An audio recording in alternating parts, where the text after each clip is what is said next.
8:13 a.m., flight controllers temporarily lost radar contact with American Airlines Flight 11 and reported a suspected hijacking. Even though Andrews Air Force Base is only 10 minutes from Washington, emergency response fighter jets took close to an hour instead of the typical 15 minutes to scramble and begin searching for the hijacked planes. By then, it was too late. President Bush already knew about the first Flight 11, which occurred at 8:46 a.m., when he sat down to chat with school kids at Booker Elementary School. It wasn't until 9:05 a.m. that he was notified that a second plane, Flight 175, had also crashed into the World Trade Center and that America was under attack. Instead of being whisked to safety in this national emergency, Bush nodded and continued chatting with the kids for another 20 minutes about a pet goat, while American citizens were burning alive and leaping to their death from the smoking towers. Flailing against the wind as they fell, almost as if they had second thoughts. I was absolutely horrifying.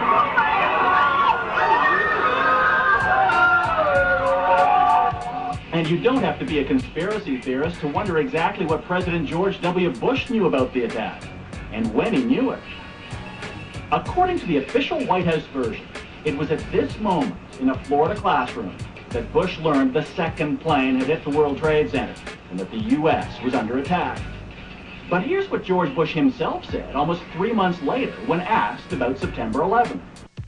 I was sitting outside the classroom waiting to go in, and I saw an airplane hit the tower of a TV. You know, the TV was obviously on, and I used to fly myself, and I said, well, there's one terrible pilot. And it said it must have been a horrible accident. But I was whisked off there and didn't have much time to think about it. Now wait a minute. George Bush was told about the second plane while he was inside the classroom. So you just heard him describe seeing the first plane crash on television that day. But that's impossible. No one saw the first plane crash on TV on September the 11th because the videotape of it didn't surface until the next day. At 9:55 a.m., President George W. Bush took off in Air Force One with no escort or protection from fighter jets and circled around for the next hour. Why was the president's plane airborne and unescorted for an entire hour while hijacked planes were roaming the skies?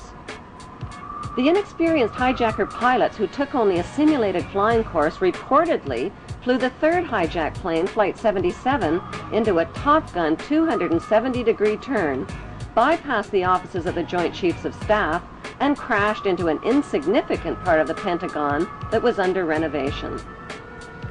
Emergency response Air Force fighter jets were finally airborne when a fourth hijacked plane, Flight 93, crashed into a field in Pennsylvania at 10:06 a.m.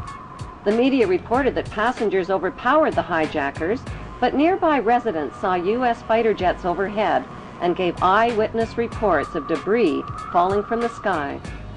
That debris was found 8 miles away, indicating that the plane had been shot down.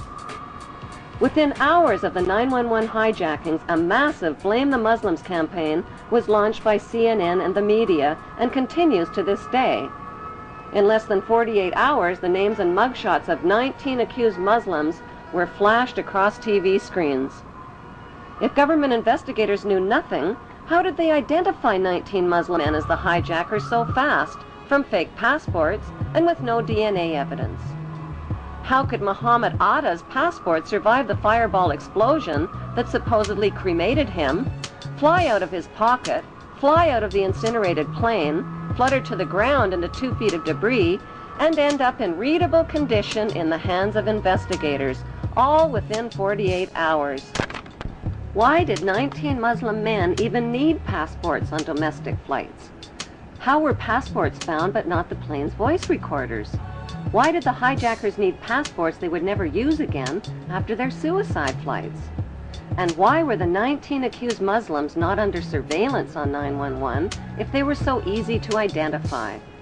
The suitcase of accused ringleader Muhammad Atta was never loaded onto the hijacked plane and conveniently fell right into the hands of investigators. It was jam-packed with incriminating evidence, including a Quran, a how to fly a commercial airplane video, and a fuel consumption indicator. Why would a hijacker about to die on a suicide mission pack a suitcase? It seems Muhammad Atta was a very forgetful ringleader who carried around a lot of Quran holy books. He reportedly forgot one Koran in a Florida strip club, another in a rental car, and still another one in his lost suitcase at the airport. More incriminating evidence of flight manuals written in Arabic were found within hours of the attacks in parked rental cars at the airports. Why didn't the terrorists take a taxi to the airport? Can they be that smart and that stupid at the same time? The conspicuous trail of planted evidence continued 3 weeks after the 9/11 attacks, when anthrax letters killed 5 people and were clearly worded to throw the blame on Muslims. Death to America, death to Israel, Allah is great. It has since been proven that the anthrax came from a U.S. Army lab and was never mailed by Muslims.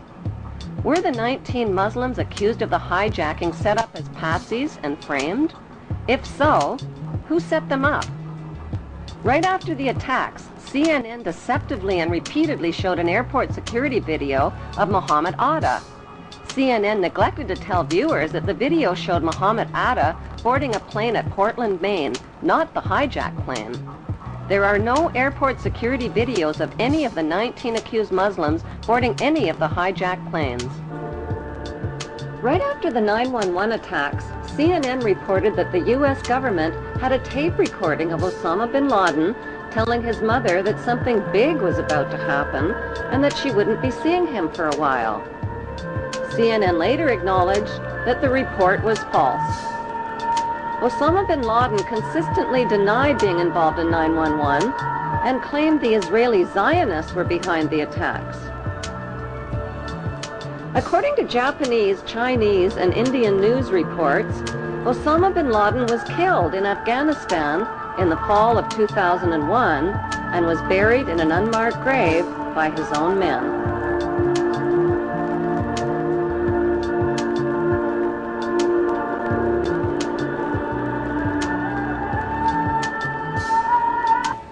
Following the money trail, Osama bin Laden. Army sources telling me, even via Iraq, via other places overseas, we know where he is. We're on it. It's just a matter of time. Do you agree with that? I believe he's dead. Really? I'm 98% positive that we killed him in December of 2001 during the Torrid War campaign. I've seen no proof of life since then, regardless of these tapes that are cobbled together. On Halloween 2004, just before the U.S. presidential election, this man, dressed in an Osama bin Laden costume, confessed to the 9/11 attacks, scared American voters, and tricked them into treating George Bush to another 4 years in the White House. Zionist extremists believe that Hebrew Jews are God's chosen race of people with a God-given right to the land of Israel. The Muslim world and millions of Europeans, including Germany's former Minister of Technology Andreas von Bülow, believe that Zionist extremists staged the 9/11 attacks on America to ignite the war on terrorism. That war has targeted Israel's Muslim enemies and is being fought and paid for with the blood, the lives, and the tax dollars of terrorized American citizens.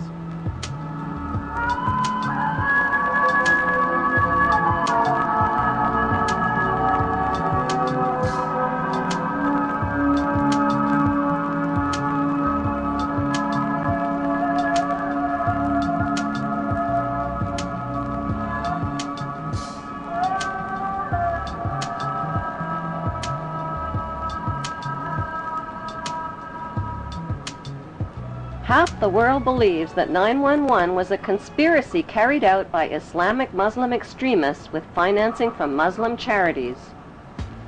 The other half believes it was a conspiracy carried out by Jewish Zionists with financing from Jewish charities.